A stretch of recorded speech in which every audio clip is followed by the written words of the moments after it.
আসসালামু আলাইকুম বন্ধুরা, আশা করি আপনারা সকলেই ভালো আছেন। আর আপনারা শুনছেন ইসলামিক গল্পের আসর। 100 বছর মৃত থাকার পর যেভাবে জীবিত হলেন উজাইর আলাইহিসসালাম। বাইতুল মুকাদ্দাস শহরে এক দম্পতি বাস করত।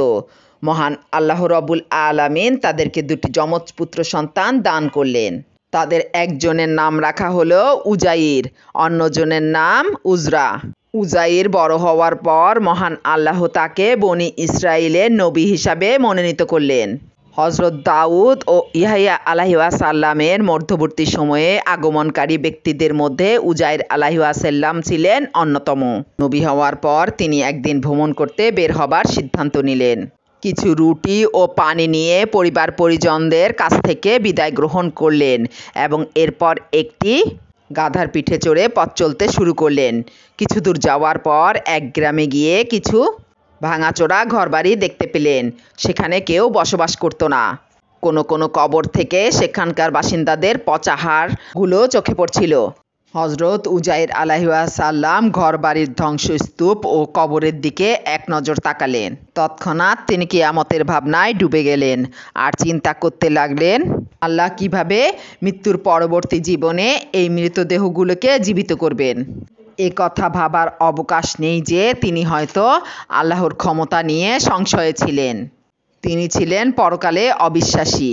তিনি এ কথা বলে আল্লাহর ক্ষমতা সম্পর্কে খানিকটা বিস্ময় প্রকাশ করেছিলেন। যাই হোক, তিনি যখন এসব চিন্তায় মগ্ন ছিলেন, মহান আল্লাহ তখন মৃত্যুর ফেরেশতাকে পাঠিয়ে তার রূহ কবজ করেন এবং 100 বছর পর্যন্ত তার দেহ মৃত অবস্থায় রেখে দেন। এই ঘটনার পর 100 বছর পার হয়ে গেল।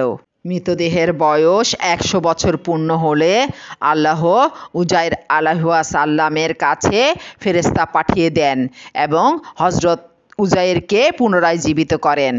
এরপর ফেরেশতা মহান আল্লাহ তাআলার নির্দেশে উজাইরের বিক্ষিপ্ত হাড়গুলো একত্রিত করে তাতে গোশত লাগিয়ে দিলেন, চুল পশম যথাস্থানে সংযুক্ত করলেন এবং চামড়া দ্বারা সমস্ত শরীর আবৃত করলেন।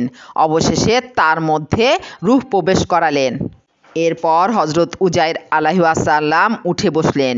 ফেরেশতা হজরত উজাইরকে বললেন, কত সময় ঘুমালেন? উজাইর আলাইহিসসালাম মনে করেছিলেন তিনি অল্প সময় ঘুমিয়ে কাটিয়েছিলেন, তাই উত্তর দিলেন, ঠিক কতটুকু ঘুমিয়েছি তা বলতে পারবো না, তবে মনে হয় 15-20 মিনিট ঘুমিয়েছি। তখন ফেরেশতা বললেন, না, বরং আপনি 100 বছর এখানে অবস্থান করেছেন। এখন উঠুন, আপনার খাদ্য ও বাহনের দিকে তাকান। ফেরেশতার কথা শুনে হজরত উজাইর আলাইহিসসালাম অবাক হয়ে গেলেন এবং দ্বিধা দ্বন্দ্বের মধ্যে পড়ে যান। এরপর উঠে দাঁড়ালেন। তখন তিনি দেখতে পেলেন তার খাদ্য এবং পানি আগের মতোই আছে, কিন্তু গাধাটা মরে পচে গেছে। কেবল তার হাড়গুলোই অবশিষ্ট রয়েছে। এবার ফেরেশতা বললেন, আপনি আমার কথায় সন্দেহ পোষণ করছেন? তাহলে এবার আপনি আপনার গাধাটির দিকে লক্ষ্য করুন। তাকিয়ে দেখুন গাধাকে কিভাবে জীবিত করি। এবার মহান আল্লাহ তাআলা নির্দেশে গাধার হাড়গুলো পরপর জোড়া লাগতে শুরু করলো এবং অল্প কিছুক্ষণের মধ্যেই গাধাটি জীবিত হয়ে গেল। এই দৃশ্য দেখে হজরত উজাইর আলাইহিসসালাম বললেন, আমি জানি মহান আল্লাহ সব কিছুর ওপরেই শক্তিমান। তিনি মহান আল্লাহর শুকরিয়া আদায় করে উঠে দাঁড়ালেন। এরপর গাধার পিঠে চড়ে বসলেন। এরপর নিজ শহরের দিকে রওনা হলেন। যখন শহরে গিয়ে পৌঁছালেন, দেখলেন সব কিছুই বদলে গেছে। ঘরবাড়ি, গাছপালা, মানুষ, কোনো কিছুই আগের মতো নাই। খুঁজে খুঁজে তার বাড়ির পথটা পেয়ে গেলেন। বাড়ির কাছে পৌঁছে দেখতে পেলেন একজন অন্ধ বৃদ্ধা সেখানে দাঁড়িয়ে আছেন। সে জিজ্ঞাসা করলেন, এটাই কি উজাইর আলাইহিসসালামের ঘর? বৃদ্ধা বললেন, হ্যাঁ, এটাই। কিন্তু তুমি কে বাবা? তুমি কিভাবে তার নামটি মুখে আনলে? হজরত উজাইর আলাইহিসসালাম জবাবে বললেন, আমি উজাইর। মহান আল্লাহ 100 বছরের জন্য আমাকে দুনিয়া থেকে তুলে নেন, এরপর আবার জীবিত করেন। বৃদ্ধা উজাইরের কথা শুনে কিছুটা অবাক হয়ে গেলেন। তিনি কিছুতেই বিশ্বাস করতে পারছিলেন না যে তার ছেলে 100 বছর পর আবার জীবিত হয়েছে। তিনি সব কথা শুনে বললেন, আমি উজাইরের মা। আমার ছেলে ছিল একজন সৎ লোক, যার দোয়া আল্লাহ কবুল করেন। তুমি যদি সত্য বলে থাকো তাহলে এখনই আমার জন্য দোয়া করো। যেন আমার দৃষ্টি ফিরে পাই। উজাইর আলাইহিসসালাম তার মায়ের জন্য মহান আল্লাহর দরবারে দোয়া করলেন। তৎক্ষণাৎ তার দোয়া কবুল হয়ে গেল। বৃদ্ধা তখন তার ছেলেকে চোখ মেলে দেখতে পেলেন এবং জড়িয়ে ধরে চুম্বন করলেন। উজাইরের পুত্র তখন বলল, আমার পিতার 2 কাঁধের মাঝে একটি তিল ছিল। সুতরাং সে কাঁধের কাপড় উঠিয়ে তিল দেখে তাকে চিনতে পারল এবং বলল, ইনি আমার পিতা উজাইর আলাইহিসসালাম। উজাইর আলাইহিসসালাম যখন বনি ইসরায়েলদের নিকট ফিরে এসেছিলেন, তখন তার পুত্রগণ সবাই ছিল বৃদ্ধ, অথচ তিনি ছিলেন যুবক। কেননা যখন তার মৃত্যু হয়েছিল তখন তার বয়স ছিল মাত্র 40 বছর। 100 বছর পর মহান আল্লাহ যখন তাকে জীবিত করলেন, তখন তাকে যৌবন অবস্থায় জীবিত করেছিলেন। তিনি ছিলেন যুবক, কিন্তু তার পুত্ররা ছিল বৃদ্ধ। পিতার বয়স 40 বছর আর পুত্রের বয়স 90 বছরের ঊর্ধ্বে।